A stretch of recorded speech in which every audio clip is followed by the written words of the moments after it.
तो बेटे आज हम स्टार्ट करेंगे नेगोशिएबल इंस्ट्रूमेंट। इसके हैंड रिटन नोट्स है, आप साथ साथ में इसको नोट भी कर सकते हो। तो नेगोशिएबल इंस्ट्रूमेंट जो एक्ट 1881 है, इसमें दो वर्ड है, नेगोशिएबल और इंस्ट्रूमेंट। नेगोशिएबल का मतलब ट्रांसफर और इंस्ट्रूमेंट का मतलब है लीगल डॉक्यूमेंट।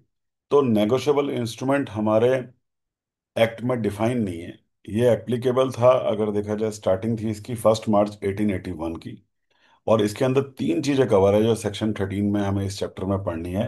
तो negotiable instrument cover three things जो हमें याद रखना है: promissory note, bills of exchange and cheque. तो नेगोशिएबल इंस्ट्रूमेंट को दो तरीके से डिफाइन करा गया है, बताया गया है, समझाया गया है। अगर देखा जाए कि एक होता है पेबल टू ऑर्डर और एक होता है पेबल टू बेरर। दो चीजें हैं बेटा, मैं क्या बोल रहा हूँ, दो चीजें हैं। एक है पेबल टू ऑर्डर और एक है पेबल टू बेरर। तो इन दोनों में डिफरेंस क्या है? इन दोनों में डिफरेंस ये है कि जब मैं किसी के नाम पे चेक काटता हूँ, नेगोशिएबल इंस्ट्रूमेंट काटता हूँ, या मैं बोलता हूँ कि नाम उस बंदे का या और इस ऑर्डर, या मैं बोलता हूँ कि भाई सिर्फ नाम, जैसे मैंने बोला पे टू एक्स, तो ये भी पेबल टू ऑर्डर है। एक्स और इज ऑर्डर, मतलब एक्स को भी पे कर सकते हैं या एक्स जिसको ऑर्डर दे उसको भी पे कर सकते हैं। मतलब कहीं ना कहीं जो इंडोर्समेंट में नाम भी है और साइंड है, फुल्ड वापस करके आया है। और जो बेरर होता है उसमें हम क्या लिखते हैं? या तो हम लिख देते हैं, खाली छोड़ देते हैं, भैया ये this is payable to blank, या हम लिख देते हैं पेबल टू का किसी के साथ बंदे का नाम और बेरर मतलब, या बेरर को जा सकता है, बेरर मतलब जिसके पास ये होगा, जिसके पास ये होगा। समझने की कोशिश करो। वैसे मैं इसको एक अलग से टॉपिक को मैं सारे क्वेश्चन आंसर से करवाऊंगा, तो वो आप अगली वीडियो वॉच कर सकते हो, वहां पर क्लियरिटी एग्जाम्पल से समझाऊंगा। पर अभी लॉजिकली समझने की कोशिश करो। जब मैं कंफर्म कर दूं कि इसको पे करना है या जिसको वो बोले वो, तो वो पेबल टू ऑर्डर है। अगर मैं कंफर्म ना करूं, मैं बोलूं इसको और बेरर मतलब जिसके पास ये होगा, मतलब अगर ये चेक सपोज आपके पास है तो आपको मिल जाएगी अमाउंट, अगर देखा जाए। तो इसकी इंग्लिश में मैं पढ़ता हूँ: where when payable to the person name in the instrument or his order or last endorsement is full। Name of the person दिया होगा या नेम ऑफ द पर्सन और हिज ऑर्डर दिया होगा, या और in his order payable to some, मतलब last endorsement कहीं पर फुल है। ये चार पॉइंट आपको ध्यान रखने पड़ेंगे।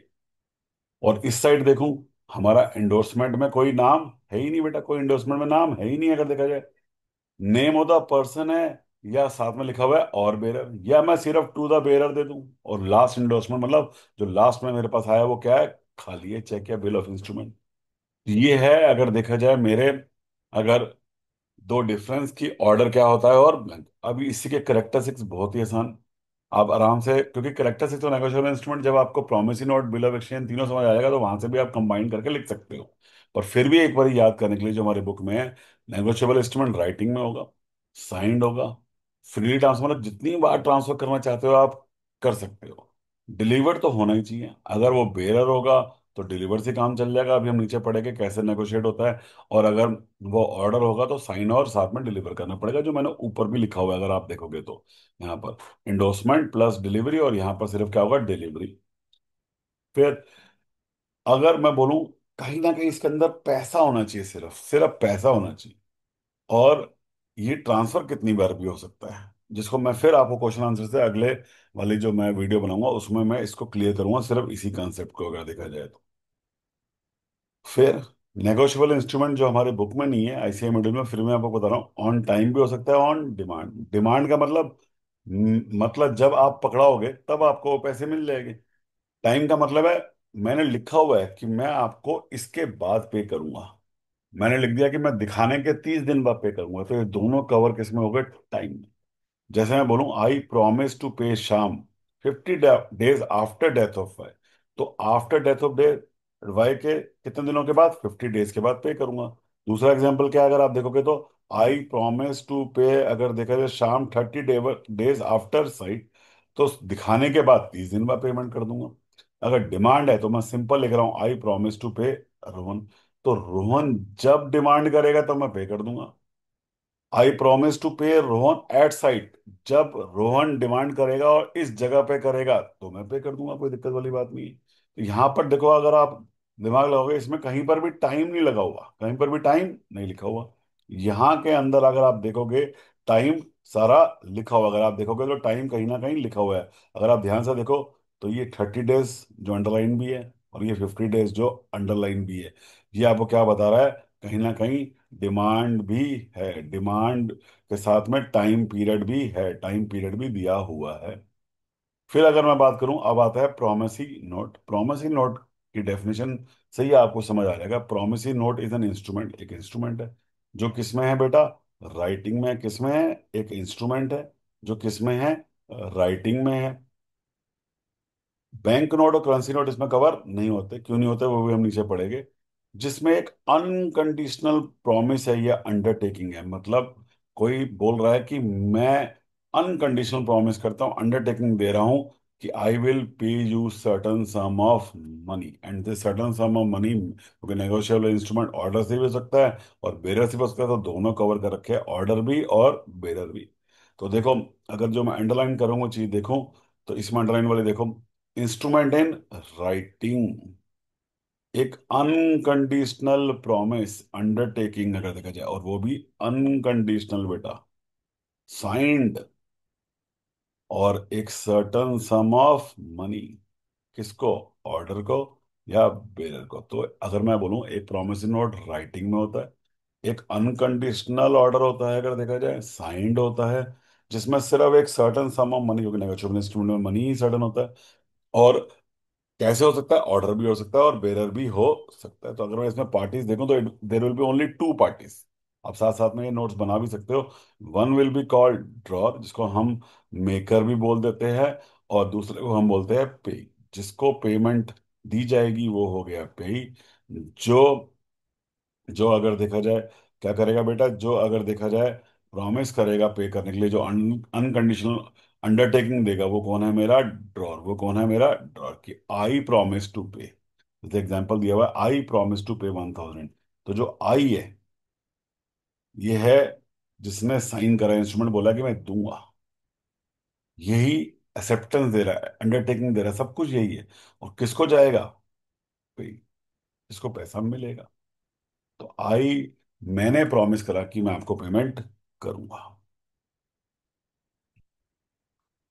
करेक्टर्स एक सेम हो गए। It must be in writing, there has to be promise to pay, it has to be unconditional, it has to be signed by maker.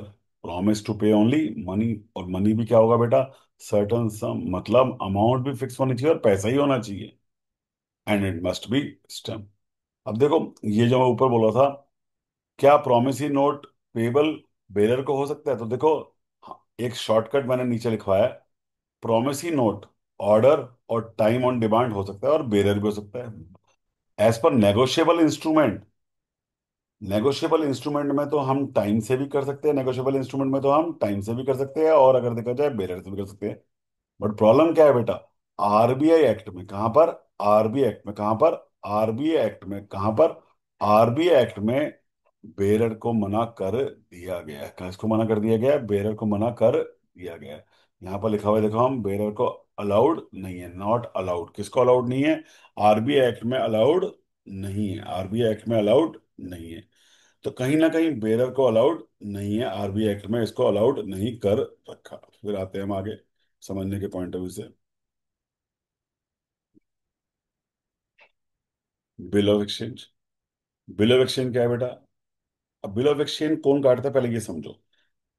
जब हम प्रॉमिसरी नोट की बात करते हैं तो बोलते हैं आई प्रॉमिस टू पे, मतलब जिसको पैसे देने हैं वो प्रॉमिस करता है। बिल ऑफ एक्सचेंज वो काटता है जो इनवॉइस काटता है। जैसे मैंने अगर आपको सेल करी तो मैं इनवॉइस काटूंगा।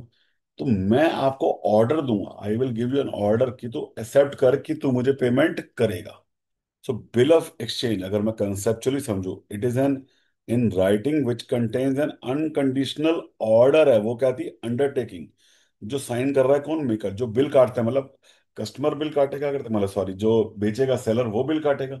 तो जो वो बिल काटता है वही, जो बिल काटता है वही बिल ऑफ एक्सचेंज काटेगा, और दूसरे बंदे को बोलेगा तू मुझे पेमेंट करिए, ऑर्डर दे रहा है वो, और वो उससे एक्सेप्टेंस लेगा। तो देखो, unconditional order signed by maker, maker भी साइन करेगा certain person to pay certain sum of money only to the order of such, और बेयर तो इसमें भी होता है। तो दोनों में फर्क क्या है बिल ऑफ एक्शन और प्रोमिसरी नोट में? वहां पर एक अंडरटेकिंग मैं ही दे रहा हूँ कि मैं पेमेंट करूंगा, जिसको पेमेंट देनी है। यहाँ पर जिसको पेमेंट लेनी है वो बिल ऑफ एक्सचेंज काट रहा है और ऑर्डर दे रहा है कि तू मुझे पेमेंट कर। और इसके अंदर तीन पार्टी हो जाती है इसलिए।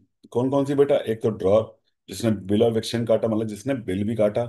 फिर ड्रॉई, जिसको बोला कि भाई तू पेमेंट करियो। और किसको पेमेंट करनी है? या तो वो बोलेगा मुझे पेमेंट कर दे, या हो सकता है किसी एक्स वाई जेड को भी बोल सकता है, दोनों हो सकते हैं। Drawer and payee can be same, drawer and payee can be, these two person can be same. मतलब ये और ये दोनों ही सेम हो सकते हैं। कि मैं बोल रहा हूँ कि मैं तेरे को ऑर्डर दे रहा हूँ कि तू मुझे पेमेंट करियो, या मेरे को किसी को और को पेमेंट करनी है तो मैं तुझे ऑर्डर कर रहा हूँ तो उसको पेमेंट करियो। तो drawer and payee can be same also and can be different also, जो मैंने इस एग्जांपल से समझाया हुआ है। मोहित ने सोहन को क्रेडिट दिया, और सॉरी, सेल करे गुड्स, तो और साथ में बिल ऑफ एक्सचेंज काटा, और बोला कि भाई पे कर दियो मोहित को। तो इसमें ड्रॉ और पे क्या है? सेम है। पर यहाँ पर राम ने शाम को, यहाँ पर क्या हुआ है, राम ने शाम को सेल करी और बिल ऑफ एक्सचेंज काटा, और शाम को बोला भाई तू किसको पेमेंट करियो, तू रोहित को पेमेंट कर दियो। तो इसमें तीन पार्टी है, ड्रॉर, ड्रॉई और पेई। इसमें भी तीन ही पार्टी है, ड्रॉर, ड्रॉई और पेई है। पेई मतलब ये भी है इसके अंदर, पर पेई और ड्रॉई सेम ही माना जाता है। ये कट कर रखा है, इसको आप दोबारा लिख सकते हो, ये पेई सेम ही माना जाता है, क्योंकि ड्रॉई ही, सॉरी पेई तो ये होगा, ये पेई है, ये ही पेई होगा, यहाँ पर कट करके ठीक है। यही ड्रॉर और पेई हैज टू बी सेम। तो मैं दोबारा से इसको एक बार जो कंफ्यूजन है उसको ठीक करता हूँ। अगर आप देखो तो मैं ये कहना चाहता हूँ बेटा, दोबारा से एक बार क्लियर करते हैं। यहाँ पर राम ड्रॉअर है, ड्रॉई शाम है और रोहित पेई है। और यहाँ पर मोहित ड्रॉअर है और मोहित ही पेई है। यहाँ पर कौन है? मोहित ही ड्रॉअर है और मोहित ही पेई है। ध्यान रखना। तो drawer and payee can be same. Character six वही है, it must be in writing, express an order to pay, definite और unconditional, signed by maker and order होना चाहिए। अब देखो डिफरेंस की बात करते हैं। और ये सेक्शन 31 आरबीआई को भी कौन सा मन करता है? Bearer on demand. Bearer on demand, वहां तो पूरा ही मना है, यहाँ पर सिर्फ बेरर ऑन डिमांड मना है। Difference between bill of exchange, और अगर मैं बात करूं difference between bill of exchange, और अगर हम बात करें किसकी, चेक की भी, वो नीचे वो हम समझेंगे, क्योंकि चेक भी एक तरह से बिल ऑफ एक्सचेंज ही होता है। तो cheque is a bill of exchange. क्या है बेटा? एक चेक क्या है? बिल ऑफ एक्सचेंज है, जो हम बैंक में ड्रॉ करते हैं। बिल ऑफ एक्सचेंज तो हम किसी में भी ड्रॉ कर देते हैं, पर एक चेक है जो बिल ऑफ एक्सचेंज होता है, पर हम बैंक को ड्रॉ करते हैं और बोलते हैं कि डिमांड पे ही दियो, मतलब जब हम मैं दूंगा तभी दियो। और इसमें ट्रंकेटेड चेक और इलेक्ट्रॉनिक चेक भी इंक्लूड होते हैं। तो अगर मैं सिंपल बोलूं, it is a bill of exchange drawn on bank and payable on demand. तो इसमें दो तीन चीजें, ये भी बिल ऑफ एक्सचेंज है, पर ये कौन किस पे ड्रॉ होगा? हमेशा बैंक पे। और एक्सेप्टेंस की जरूरत नहीं, क्योंकि बैंक मेरा ही है। और कब देगा? जब कोई चेक को जमा करवाएगा। चेक इलेक्ट्रॉनिक फॉर्म में भी हो सकता है, हमें पता है। और ट्रंकेटेड चेक क्या होते हैं बेटा? ट्रंकेटेड चेक होते हैं जब आप चेक को आज की डेट में देते हो किसी बैंक को क्लियर करने के लिए। सपोज मैंने आईसीआईसी का बैंक दिया और आपका एचडीएफसी अकाउंट है, तो आप एचडीएफसी में जमा कराओगे आईसीआईसी बैंक मेरे अकाउंट, मेरे चेक को। तो एचडीएफसी बैंक या जो हमारा क्लियरिंग हाउस होता है, क्लियरिंग हाउस जो होता है, ये इसको इमेज में कन्वर्ट करता है। जो जो इमेज में कन्वर्ट होता है, फिर इसकी फिजिकल मूवमेंट नहीं होती, फिर हम इसको इमेज से कन्वर्ट होती है, उसी को हम ट्रंकेटेड चेक बोलते हैं, अगर देखा जाए। पार्टीज इसमें भी तीन होगी। Person who draws a cheque, जैसे वहां पर भी ड्रॉ किया था, पर वहां पर सेलर ने किया था। यहाँ पर जिसको पेमेंट करनी है, सिर्फ बिल ऑफ एक्सचेंज में सेलर ड्रॉ करता है bill of exchange. Promise note में भी जिसको पेमेंट करनी है वो करता है, चेक में भी जिसको पेमेंट करनी है वो करता है, और बिल ऑफ एक्सचेंज में जिसको पेमेंट लेनी है वो ड्रॉ करता है। तो यहाँ पर ड्रॉर है, यहाँ पर कौन है? ड्रॉर है। यहाँ पर कौन है? ड्रॉर है। यहाँ पर ड्रॉर है। सेकंड अगर मैं बात करूं तो यहाँ पर कौन है बेटा? अगर ड्रॉर के बाद अगर देखा जाए तो ड्रॉई है। कौन है? ड्रॉई। और तीसरा है पे। तो ड्रॉई हमेशा इसके अंदर बैंक होगा। कौन होगा? बैंक। जिसको मैं बोलूंगा कि तो पेमेंट कर दे। और पेई, पेई और ड्रॉर यहाँ इस केस में भी जैसे बिल ऑफ एक्सचेंज में था, सेम हो सकते हैं। जैसे आपने सेल्फ चेक काट दिया, तो ड्रॉई and drawer and payee can be same person. Bill of exchange में भी हो सकता है और यहाँ पर भी हो सकता है। और ड्रॉई इन केस ऑफ नीड कुछ नहीं होता, सिंपल एक एक एडिशनल बंदे का नाम लिखा होता है जहां पर सेफ्टी पर्पस के लिए, अगर वहां पर पैसा नहीं है तो आप ड्रॉई, जो बंदा ड्रॉई इन केस ऑफ नीड है उससे आप ले सकते हो। फिर अगर बोलूँ करेक्टरिस्टिक्स ऑफ चेक, सिंपल है, बिल ऑफ एक्सचेंज है, बैंक पर ड्रा होगा और डिमांड पर। अब डिफरेंस बिटवीन जो आपको ऊपर बोला था बहुत इंपॉर्टेंट है। बिल ऑफ एक्सचेंज में एक्सेप्टेंस लेनी पड़ती है और चेक में कोई एक्सेप्टेंस की जरूरत नहीं होती। ड्रॉई, any one can be draw, ड्रॉई किसी को भी हो सकता है बिल ऑफ एक्सचेंज। पर चेक हमेशा किसको ड्रॉ होगा? बैंक को। डिमांड और टाइम बोथ हो सकता है, पर चेक सिर्फ हमेशा डिमांड पर होता है, जब आप चेक जमा करा रहे हो तभी पैसे आपको मिले। Nature, all bill of exchange are not cheque but all cheques are bill of exchange. सारे बिल ऑफ एक्सचेंज, जो बिल ऑफ एक्सचेंज मैं बैंकों के नाम पे नहीं काटूंगा तो वो क्या हो जाएगा, चेक नहीं होगी अगर देखा जाए तो सिंपल से फंडे चार आपको ये याद रखने हैं, ये पेपर में आता भी है, आप इसको टेबलर फॉर्म में ही याद रखो। तो आज की वीडियो यहीं तक। इसके बाद हम बाकी का जो एक बार मैं रिवाइज करा के अगली वीडियो में डालूंगा, नेक्स्ट वीडियो में। Thank you.